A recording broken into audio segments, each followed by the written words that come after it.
आऊज़ुबिल्लाहि मिनश्शैतानिर्रजीम बिस्मिल्लाहिर्रहमानिर्रहीम। आज हम GHS चौथी फ़ोरल के यूट्यूब चैनल पर आपको वेलकम करते हैं। आज का हमारा बेहतरीन टॉपिक बच्चों की फ़लाह के लिए, बच्चों के बेहतर मुस्तकबिल के लिए बनाया जा रहा है। ये कि सर बहुत से स्कूल, जब हम स्कूलों को देखते हैं, बहुत से स्कूल ऐसे हैं जहाँ इदारे अपनी कोशिशों में लगे हैं और बहुत से कोशिशें उनकी कामयाब भी हो गई हैं। और देखने में ये आया है जब बच्चे अमली ज़िंदगी में जाते हैं तो उनमें मॉरल, सोशल और जो कमियां रह जाती हैं, करैक्टर की कमियां रह जाती हैं। ये क्यों है? इसकी क्या वजह है?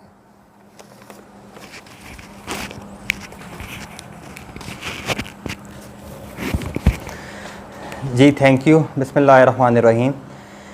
तलीमी इदारों का काम तालीम के साथ साथ तरबियत फराहम करना भी होता है, लेकिन तलीमी इदारों ने इस एस्पेक्ट को बहुत पीछे छोड़ दिए। अगर हम करंट प्रैक्टिसेस को देखें तो तमाम तर तवज्जो नंबर पे है कि अच्छे नंबर आ जाएं, उसके बाद अच्छे कॉलेज या यूनिवर्सिटी में एडमिशन हो जाए और अल्टीमेटली मुआश के हसूल के काबिल हो जाए। ये एक लिमिटेड गोल है। इसी पर तो शायर ने कहा है कि गला तो घूंट दिया अहले मदरसा ने तेरा, कहाँ से आई सदा ला इलाहा इल्लल्लाह, उठा मैं मदरसा व खानका से गमनाक, ना ज़िंदगी ना मोहब्बत ना मार्फत ना निगाह। ये अप्रोच चेंज करनी होगी। हमें स्टूडेंट की पर्सनैलिटी के तमाम एस्पेक्ट्स को एड्रेस करना होगा। इसे हम होल डेवलपमेंट भी कह सकते हैं, इसे टोटल डेवलपमेंट भी कह सकते हैं, और मोर अप्रोप्रिएटली इसको हम होलिस्टिक डेवलपमेंट कह सकते हैं। होलिस्टिक डेवलपमेंट क्या है?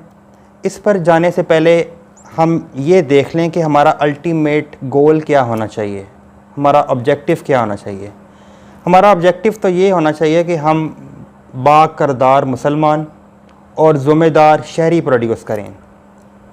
जब ये ऑब्जेक्टिव होगा तो फिर हम पर्सनैलिटी के तमाम एस्पेक्ट्स की डेवलपमेंट की तरफ तवज्जो देंगे।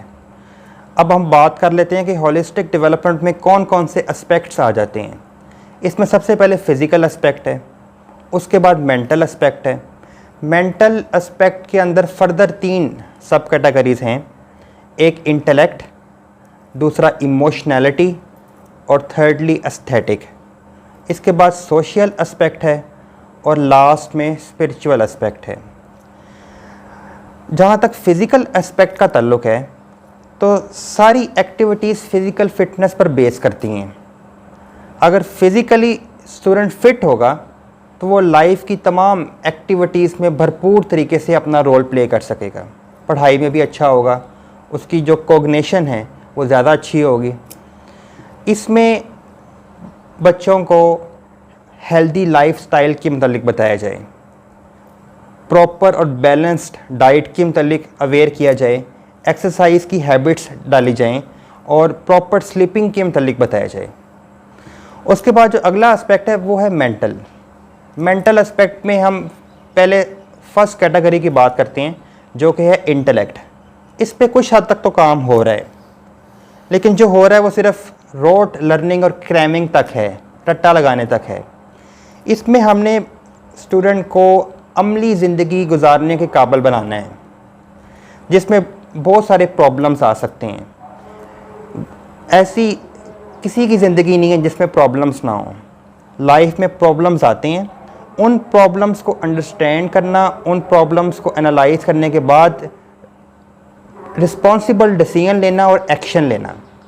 या आप यूँ कह सकते हैं कि स्टूडेंट में क्रिटिकल थिंकिंग डेवलप करना, प्रॉब्लम सॉल्विंग स्किल्स डेवलप करना। जो दूसरा एस्पेक्ट है वो इमोशनैलिटी है, यानी मेंटल डेवलपमेंट का जो सेकंड एस्पेक्ट है वो इमोशनैलिटी है या इमोशनल एस्पेक्ट है। इमोशनली देखने में आता है कि बहुत ही ख़राबियाँ हैं। छोटी सी बात पे आपे से बाहर हो जाते हैं, लड़ाई कर बैठते हैं, एक दूसरे के गिरेबान तक पहुंच जाते हैं, बर्दाश्त नहीं है। तो यहाँ बच्चों को सिखाया जाए कि उन्होंने कैसे इमोशनली स्टेबल होकर ज़िंदगी गुजारनी है, उन्होंने कैसे अपने इमोशंस को एक्सप्रेस करना है और दूसरों की फीलिंग्स को भी केयर करना है। तो इमोशनल स्टेबिलिटी होगी तो पीस होगा, घर में भी पीस होगा और अगर वो वर्क प्लेस पे हैं तो वहाँ भी पीस होगा। उसके बाद है एस्थेटिक, इसमें एस्थेटिक सेंस बिल्ड की जाए। आगे चलते हैं सोशल एस्पेक्ट की तरफ। सोशल एस्पेक्ट के हवाले से मैं ये कहूँगा कि man is a social animal. कोई भी इंसान मुआशरे से अलग होकर ज़िंदगी नहीं गुजार सकता, और वैसे भी इस्लाम रहबानियत के ख़िलाफ़ है। फ़र्द ने मुआशरे में रह के ज़िंदगी गुजारनी है तो मुआशरे में उसने दूसरों के साथ इंटरेक्ट करना है।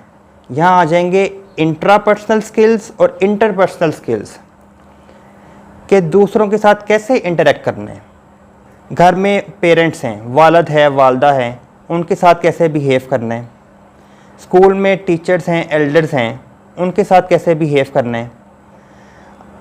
जब हम शुरू में बच्चों के सोशल एस्पेक्ट को अटेंड नहीं करेंगे तो उसका नतीजा ख़राबी और तबाही होगा। देखने में आता है कि बच्चे जो हैं वो साजा के आगे बोल पड़ते हैं, बच्चे जो हैं वो घर में वालिद के आगे बोल पड़ते हैं। तो ये पीछे हमारा ही कसूर है, ये छोटी उम्र में इनको इस तरफ ट्रेन नहीं किया गया कि कैसे आपने सोशली हम्बल होकर ज़िंदगी गुजारनी है और आपने दूसरों के जज्बात का ख्याल रखना है, दूसरों की केयर करनी है। सिर्फ़ अपनी ज़ात तक का नहीं सोचना, वो तो सेल्फ सेंटर्ड अप्रोच हो जाएगी। आपने अल्लाह की मखलूक की बेलौस खिदमत करनी है। तो इन चीज़ों के हवाले से अवेयरनेस अराइज़ की जाए। और लास्टली है स्पिरिचुअल एस्पेक्ट।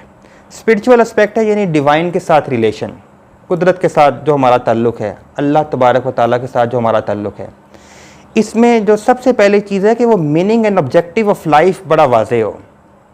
सिर्फ पढ़ लेना, नंबर ले लेना, डिग्री ले लेना और नौकरी के काबिल हो जाना, ये लाइफ का ऑब्जेक्टिव नहीं है। लाइफ का बड़ा ब्रॉडर ऑब्जेक्टिव है। तो इस ब्रॉडर ऑब्जेक्टिव के हवाले से भी अवेयरनेस पैदा करना कि वो लाइफ लॉन्ग ऑब्जेक्टिव बनाएं और उन लाइफ लॉन्ग ऑब्जेक्टिव को अचीव करने के लिए लाइफ लॉन्ग एफ़र्ट्स की ज़रूरत होती है। और जब ये हम करेंगे तो यहाँ ये भी मैं कहना ज़रूरी समझूंगा कि इस दुनिया में जो हमारी कामयाबी है वो ईमान है और ख़ात्मा बिल ईमान है। तो इसके ऊपर भी काम करना, और अगले जहाँ में जो हमारी सबसे बड़ी कामयाबी होगी वो अल्लाह ताला का दीदार होगा। तो स्पिरिचुअल एस्पेक्ट को इग्नोर नहीं कर सकते।